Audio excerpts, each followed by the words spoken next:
général des élections.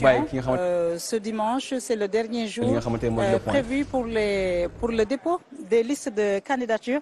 Et nous sommes avec Cheikh Tidiane Youm du PUR et représentant mandataire de la coalition Samm Sa Kaddu, coalition qui, je rappelle, réunit le PUR, Taxawu Sénégal de Khalifa Ababacar Sall, Barthélémy Diaz, Thierno Bocoum, Bougane Gueye Dany, Pape Djibril Fall, Anta Babacar Ngom, Déthié Fall.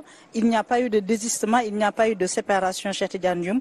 La coalition reste maintenue en l'état.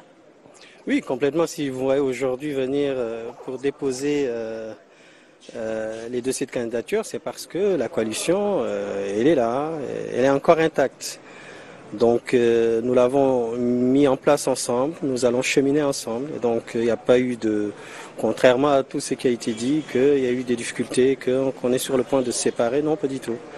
Là aujourd'hui, tout va bien. Bon, c'est sûr que, comme toute organisation politique, parfois il y a de petits différends, mais qui ne veulent absolument rien dire. Voilà. Donc aujourd'hui, je viens pour déposer pour la coalition, comme vous l'avez si bien dit, composée de, je crois, 7 organisations, et dont le PUR, Taxawu, Déthié, Anta Babacar Ngom, Bougane Gueye Dany, Thierno Bocoum, Pape Djibril Fall, voilà, donc c'est cette coalition qui a encore envie et qui compte cheminer ensemble. Vous étiez supposé déposer votre dossier hier, vous déposez finalement ce jour, les négociations ont été âpres, on dirait.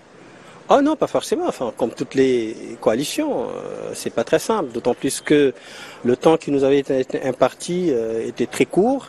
Vous savez, c'est des élections qui sont organisées dans des conditions pas très normales. À partir de là, oui, tout ce qu'on peut faire, on va essayer de le faire et en même temps de pouvoir déposer dans les temps.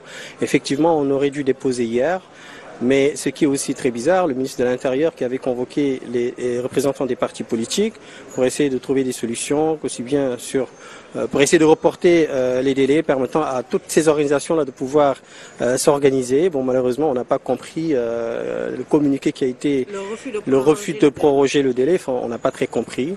Après, j'espère que c'était pas un piège, mais bon, enfin, toujours est-il qu'il était question de prendre toutes les dispositions pour pouvoir déposer dans les délais. C'est ce que nous avons fait. Aujourd'hui, nous sommes venus pour déposer. Parce que la rumeur selon laquelle il y aurait eu prorogation de 48 heures a été distillée et beaucoup de partis misaient sur cette prorogation. Oui, exactement, puisque quand on est pris par le temps et qu'on vous fait comprendre que les délais vont être prorogés afin que les organisations politiques, les coalitions puissent s'organiser et faire le travail correctement, oui, c'est sûr que c'était une bonne idée, mais en fin de compte, on a été très surpris du refus qui a été opposé.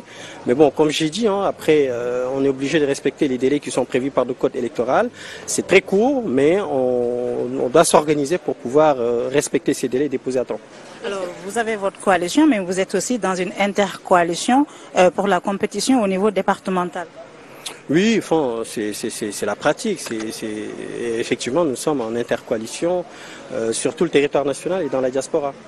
Avec le bloc de Amadouba et le bloc de l'Alliance. Vous verrez. Je ne vais pas rentrer dans les détails, mais ce que je peux vous dire, c'est qu'en fait, nous sommes en intercoalition. Ça a été traité, réglé, tout est au point et c'est sur tout le territoire national et au niveau de la diaspora. Alors, Cheikh Tidiane Youm, yow yaay mandataire bu coalition bi di Samm Sa Kaddu mu doon coalition boo xam ne dafa regrouper juróom-ñaari organisation politique PUR, Khalifa Sall, Taxawu Sénégal, Barthélémy Diaz, Déthié Fall, Pape Djibril Fall, Anta Babacar Ngom, Thierno Bocoum, Bougane Gueye Dany mu mel ni coalition bi ñëpp a yemb malgré difficulté yi mujj ngeen déggoo. waaw dama ñëw pour déposer comme ni nga ko waxee dossier coalition bi nga xam ne ni ñoo ma jiital pour ma nekk seen mandataire.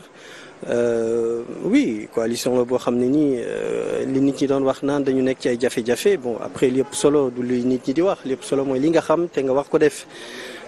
Donc bloc bi ni ñu ko constitué dès le départ bloc boobu moo nekk ba léegi on travaille ensemble di liggéey guddi ak bëccëg pour mën a ànd dem ci élection yi donc problème yi ñu ci doon wax pense pas que am na problème yu am solo ci organisation bu nekk nit ñi dinañu am ay gis-gis yu wuute mais loolu ay éléments yu mineurs la par rapport à l'objectif bi nga xam ne ni moom la ñuy fixé donc aujourd'hui tout va très bien. Tout va très bien, je touche du bois et loolu moo ñu permettre ñu organiser wu ba mën a defar suñu liste nationale ak au niveau des départements pour mën a ñëw déposer ko. dans les ñu nax quand même démb ngeen waroon a déposer ngeen ñëw ba tey négociation yi métti woon na trop surtout yéen waa PUR négocier ak yéen yombul de. Ah bon, enfin non, nous, on est tout à fait raisonnable. Hein. Non, négociation yi c'est tout à fait normal puisque comme organisation politique yëpp. Mën na bañ a yomb mais ku ci nekk xam nga li nga mën donc loolu moo tax mën na bañ a jafe démb la ñu waroon déposer effectivement mais xam nga ne organisation politique yi ñu nekk en coalition du yomb toujours ñu déposer ci date bi nga xam ne ni moom lañ di wax et puis le tirage bi c'est juste une question d'organisation li ci ëpp solo mooy nga déposer ci délai yi nga xam ne ni moom le code électoral bi prévoir donc loolu moo tax démb jotuñu ñëw et puis en plus ak annonce bi nga invitation bi nga xam ne ni ministre de l'intérieur defoon na ko ñu boole invité ñi nga xam ne ñoo nekk ci parti politique yi waxtaan ngir xool nu ñu mën a def ci casier judiciaire yi xool nu ñu mën a def ba délai yi nga xam ne nii dafa xatoon nu ñu ko mën a yokkee bon malheureusement bi ñu demee ba ci tey suba ñu génn communiqué ne délai yi mënuñ ko yokk bon il fallait un peu s'y attendre. Parce que information boobu ne dañoo yokk affaire bi de 48 heures dawoon na ba parti yëpp jàpp ne amaat nañu temps. Effectivement mais c'était le procès verbal de la rencontre de la réunion et donc loolu moo induire erreur ñu bëri ñu yaakaar ni en réalité yokk nañ ko alors que c'était juste un procès verbal qui reprenait consensus bi nga xam ne ni amoon na fa donc loolu bi ñu ko waxee effectivement ñun ça nous arrangeait puisque bu fekkee ne da nga war a liggéey bu yaatu nga war ko liggéey ci délai bu gàtt bu ñu la nee am nga possibilité yokk ko da nga ci sant yàlla mais malheureusement loolu nekkul donc loolu moo tax on a travaillé davantage pour pouvoir être là aujourd'hui. Alors da ngeen nekk en intercoalition aussi au niveau départemental avec le bloc de l'Alliance libérale et le bloc de Nouvelles Responsabilités. waaw xam nga intercoalition moom dafa nekk loo xam ne nii lu am solo la.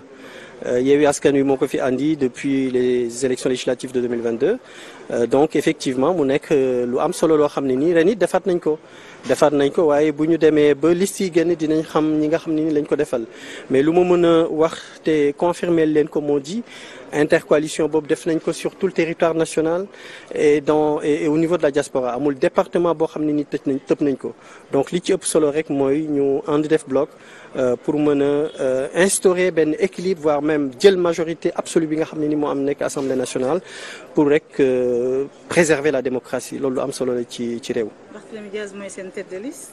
Ah non di ngeen ko gis le tête de liste bi moom bientôt peut-être d'ici 2-3 jours di ngeen xam kan mooy suñu tête de liste ça va être une surprise. Merci beaucoup jërëjëf bonne soirée et bonne chance alors mu nekkoon Cheikh Tidiane xaaral ma noppi sax mu nekkoon Cheikh Tidiane mu la mbëkkee mu nekkoon Cheikh Tidiane Youm mi nga xam ne moom mooy mandataire bu coalition Sàmm Sa Kàddu mu ñëw pour le dépôt alors il est 22h12 et on est toujours en attente des autres partis et coalitions de partis donc Cheikh Tidiane Youm moom confirmé na li nga xam ne moom mooy cette intercoalition qui va compétir dans tous les départements du Sénégal les 546 départements du Sénégal donc ils vont rééditer le coup de juillet 2022 alors ils refusent pour le moment de se prononcer mais information yi am solo yi nga xam ne jot nañu ko nee nañu Barthélémy Dias boo moytul moom mooy doon la tête de liste